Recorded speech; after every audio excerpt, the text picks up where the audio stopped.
আমাদের সমাজে এমন কিছু মানুষ আছে যারা নিজের স্বার্থের জন্য সবকিছু করতে পারে, আর যখন স্বার্থ উদ্ধার করতে না পারে তখন আপনাকে নিয়ে বদনাম শুরু করে দেয়।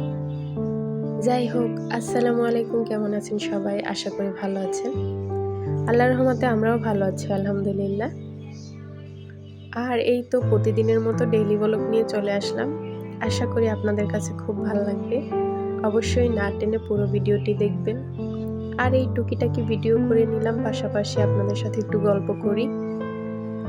এখানে হচ্ছে কালকের ডাল ছিল, ওটা আমি গরম করে নিচ্ছি। কারণ হচ্ছে এই ডালটা আমার কাছে ভালো লাগে, টমেটো ধনেপাতা দেওয়া। আর আমি হচ্ছে একটু চিকেন রান্না করব। আর ওই যে স্বার্থপর মানুষদের কথা বললাম না, নিজের স্বার্থ ছাড়া কিছু বোঝে না।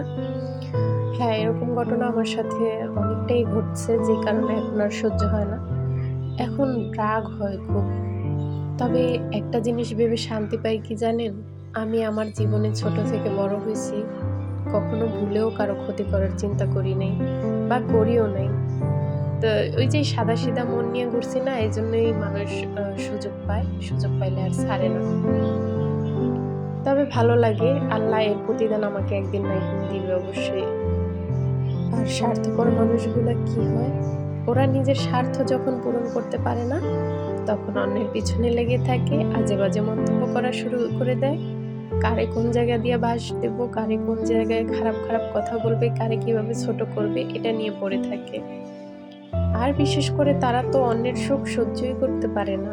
একজন ভালো আছে এটা দেখলে তাদের গা জ্বালা করে, এটা তাদের সহ্য হয় না। যাই হোক, বাদ দিয়ে সব কথা, এদের কথা কি বলবো। তবে আগে এগুলার দিকে কান না দিলেও এখন কান দিতে হয়, না হলে কিছু মানুষ মনে করে যে উনি যেহেতু কিছু বলছে না, তার মানে কি ওনার মধ্যে কোনো দোষ আছে, এরকমটা মনে করে। আর আমার এমন একটা রাশি, প্রমাণ ছাড়া কোনো মানুষ কোনো কথা বিশ্বাসই করে না।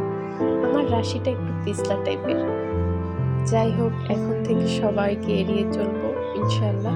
আর চলতেছি, কয়েক মাস যাবত সব ছেড়ে দিছি।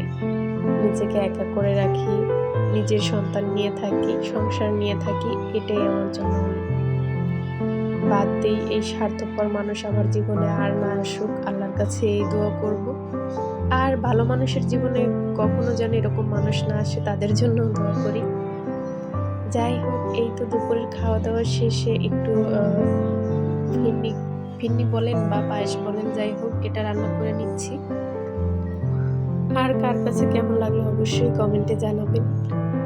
এত কষ্ট করে আমার পুরো ভিডিওটি দেখার জন্য ধন্যবাদ।